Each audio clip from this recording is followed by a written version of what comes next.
Miss Audrey, about yesterday. Can you tell me what happened? What are you talking about? What do you mean, what am I talking about?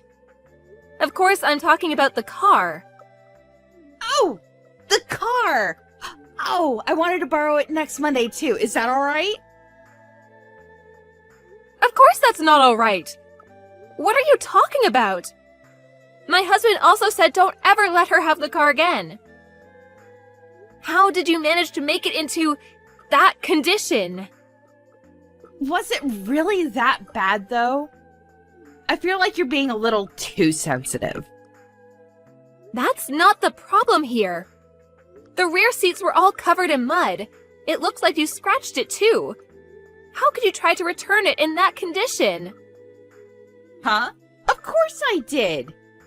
I have to return what I borrowed. That's common sense. I'm going to return it, obviously. Hang on. Let me explain what common sense is. You return whatever you were borrowing in the original condition it was in. I'm going to have you pay for all of the repair and cleaning bills. No, you can't do that. I'm just a stay-at-home wife. Besides, I have kids.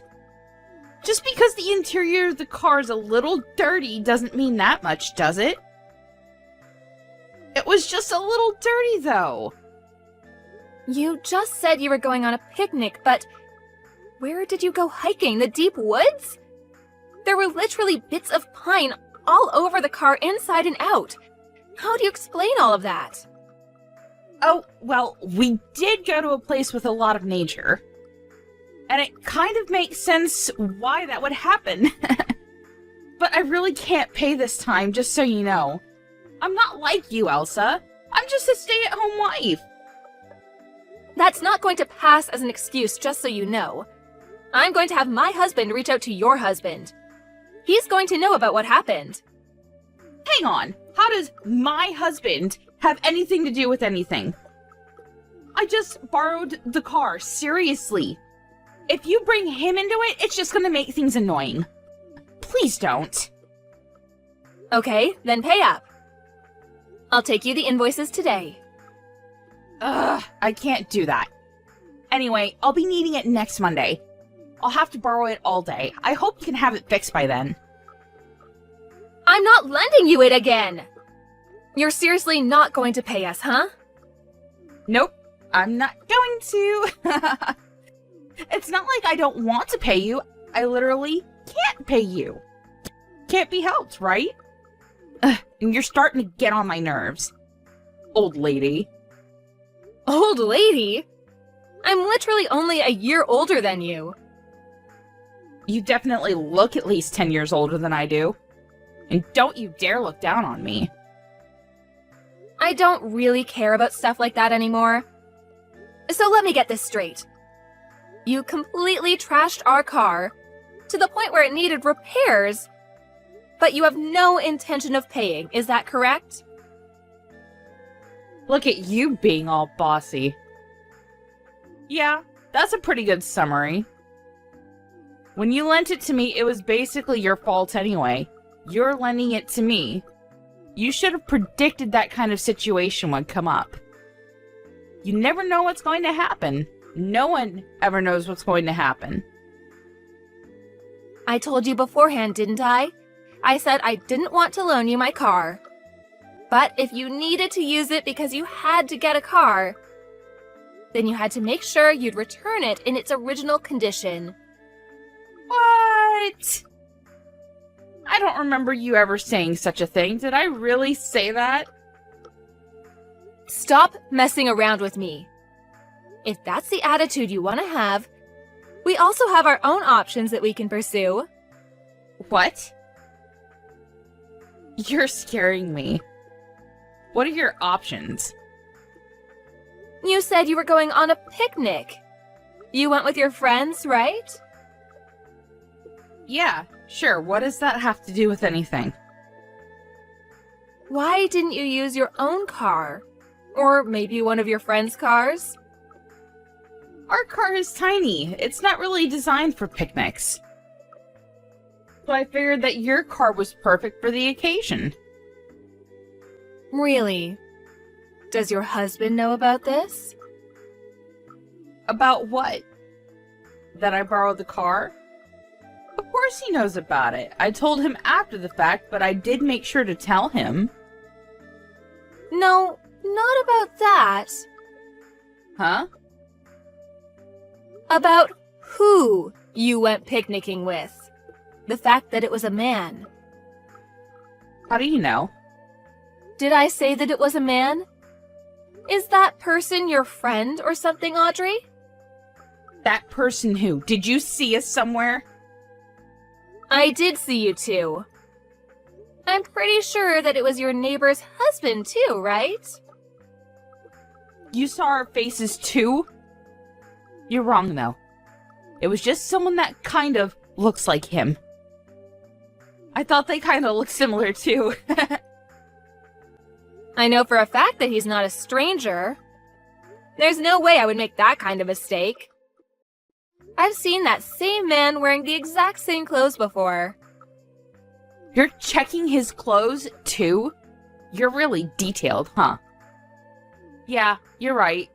But it's not like we went on a picnic together. I just saw him along the way, so I figured I'd give him a ride. I met my friends after I dropped him off.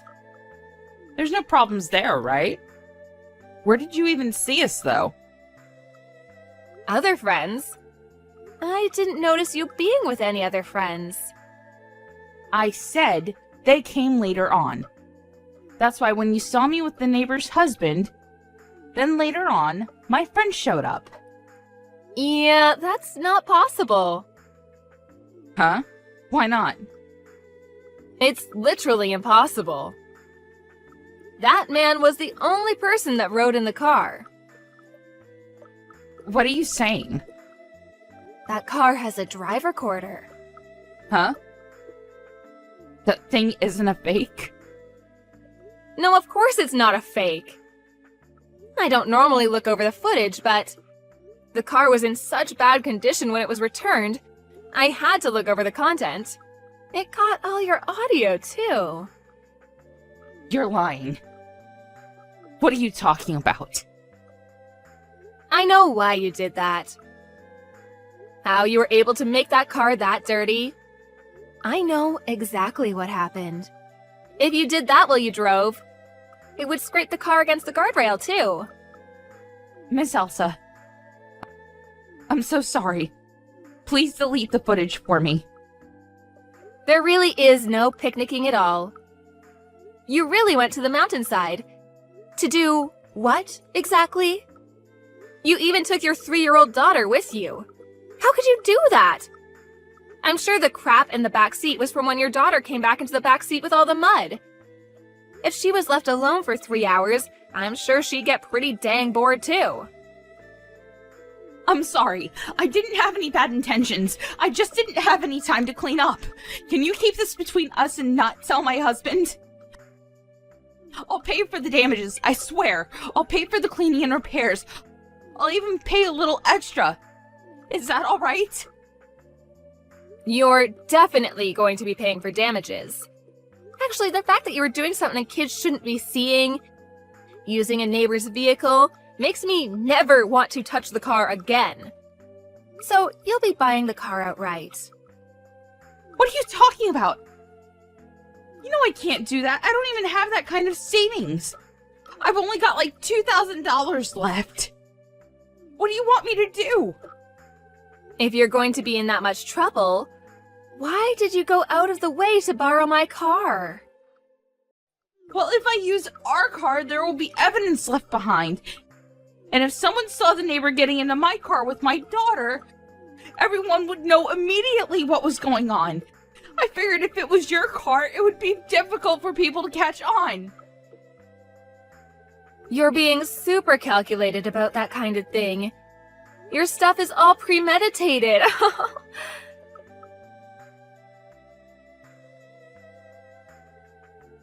Where the hell were you planning on going with my car?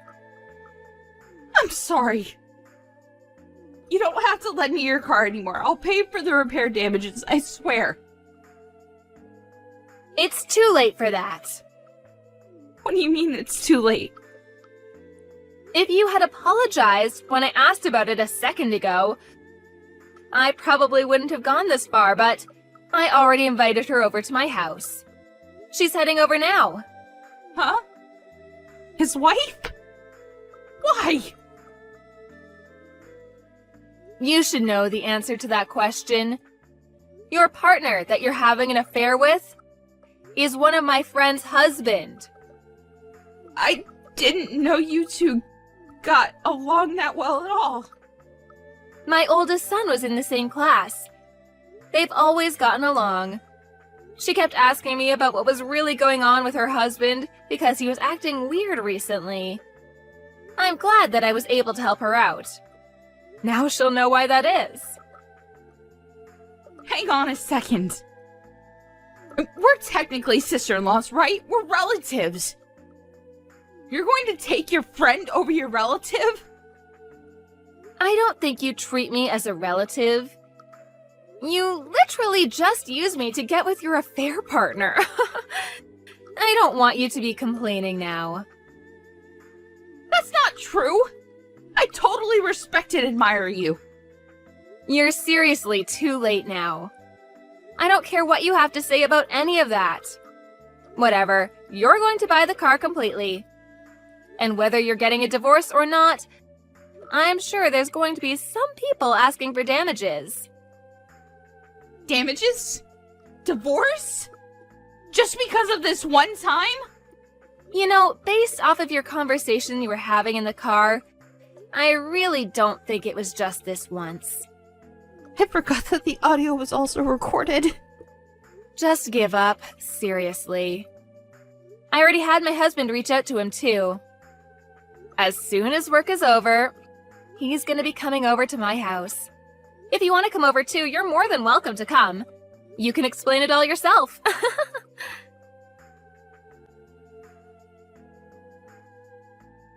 Everyone ended up coming over to Elsa's house, and all started talking about what happened and what to do.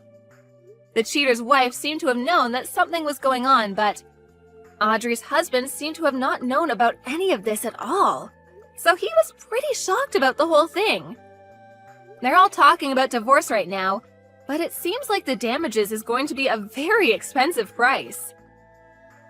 The wife of the cheater only sued for damages, but no matter which way you look at it, Audrey will not be able to pay for it. Audrey ended up buying Elsa's car outright, and Elsa ended up happy with a brand new car.